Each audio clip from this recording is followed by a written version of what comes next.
결국은 이들이 그런 것을 이제 운영한 이유는 특히 박사 같은 경우에는 금전적인 목적.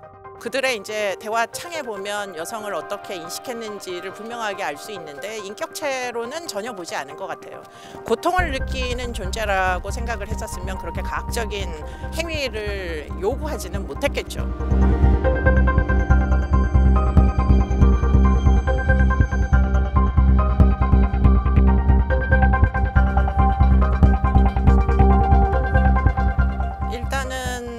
아동 음란물이나 과학적인 음란물, 좀 독특한 심한 이런 성착취물을 선호하는 유저들이 굉장히 많이 존재한다라는 거를 아마도 인지했던 것 같고요.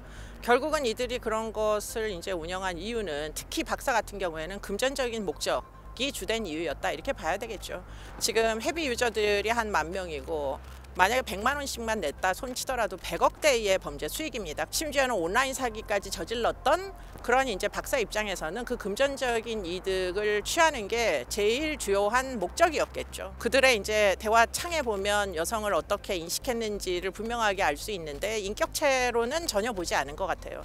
고통을 느끼는 존재라고 생각을 했었으면 그렇게 과학적인 행위를 요구하지는 못했겠죠. 그러니까 아마도 헤비 유저들 사이에서는 아마 성도착증 환자들이 꽤 많이 있었을 걸로 추정됩니다. 그러나 박사를 성도착증 환자라고 보기에는 그 사람의 과거력이 굉장히 합리적인 행위들을 주로 했었기 때문에 합리적 선택이다. 금전을 노린 범죄다 이렇게 봐야 되겠죠.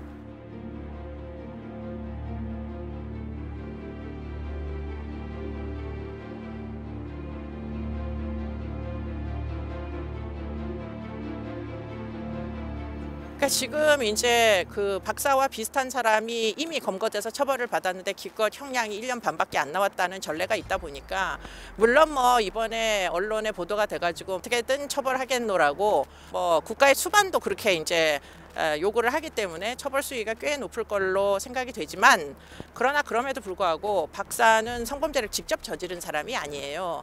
우리나라에 보면 직접 저질러야만 강간이나 강제추행 정도를 해야만 엄벌할 수가 있습니다. 몸을 한번 만지도 않고 저지를 수 있는 이런 사이버 신종 성범죄에 대해서는 새로운 규율이 필요합니다. 입법을 해서라도. 성착취물이라는 것 그리고는 성착취는 예컨대 우리나라의 이제 위안부 소녀들이 뭐 일본군에 의해서 당하던 게 성착취죠. 그 정도로 처참한 착취 행위가 온라인에서 버젓이 오늘날 우리나라의 어린이들을 대상으로 일어나고 있다.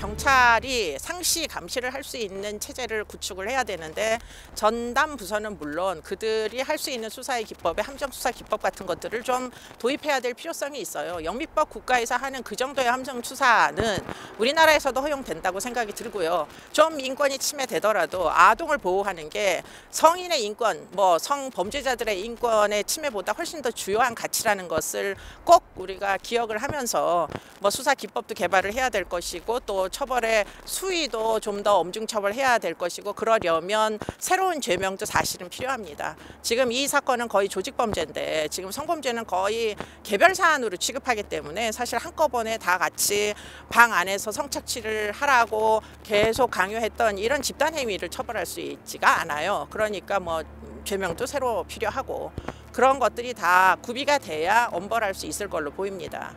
지금 여성가족부에서 피해자 지원을 하겠다라고 이제 이야기를 했고요. 아마도 정신과적인 지원이 꼭 있어야 될 걸로 보이고 피해자들은 거의 대부분이 아주 장기간 동안의 피해 때문에 외상후 스트레스 장애로 경우에 따라서는 우울증이나 자살, 이미 자살한 사람이 있다고 알고 있어요.